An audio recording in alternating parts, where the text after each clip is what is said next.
பணித்துளிகள் பிப்ரவரி 14, 2026 இன்றைய தியானத்திற்கான தலைப்பு ஆசீர்வாதத்தின் எதிரி. தியான வசனம் யாத்ராகமம் 20:17. பிறனுடைய வீட்டை இச்சியாதிருப்பாயாக, பின்னும் பிறனுக்குள்ள யாதொன்றையும் இச்சியாதிருப்பாயாக என்றார். பாரம்பரியமாக சொல்லக்கூடிய மிக பழமையான யூத உவமை ஒன்று உள்ளது.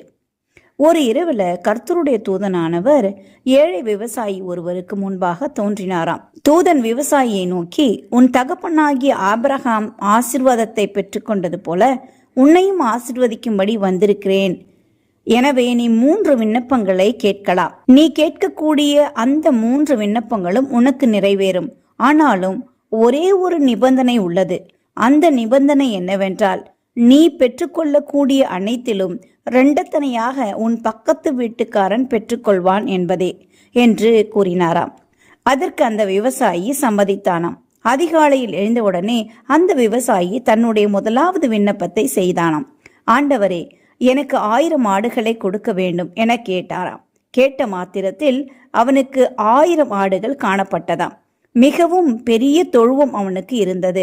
மிகவும் சந்தோஷப்பட்டு தேவனுக்கு நன்றி தெரிவித்தானாம். அந்த விவசாயியின் பக்கத்து வீட்டுக்காரன் 2000 ஆடுகளை உடையவனாய் இருந்தானாம். விவசாயி தன்னுடைய சந்தோஷத்தை இழந்தவனாக காணப்பட்டானாம். சில நாட்களுக்கு பிறகு தனக்கு ஒரு குமாரன், அதாவது ஒரு மகன் வேண்டும் என 2வது விண்ணப்பத்தை செய்தானாம்.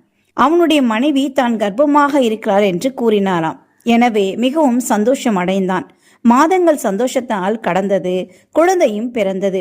குழந்தை பிறந்த முதல் ஓய்வு நாளில் ஜெப ஆலயத்தில் எழுந்து இதற்காக தேவனுக்கு நன்றி செலுத்தினானாம். அவன் உட்காருவதற்கு முன்பாக அவன் அயலான் தனக்கு 2 குமாரனை தேவன் கொடுத்தார் என கூறி தேவனுக்கு நன்றி செலுத்தினானாம்.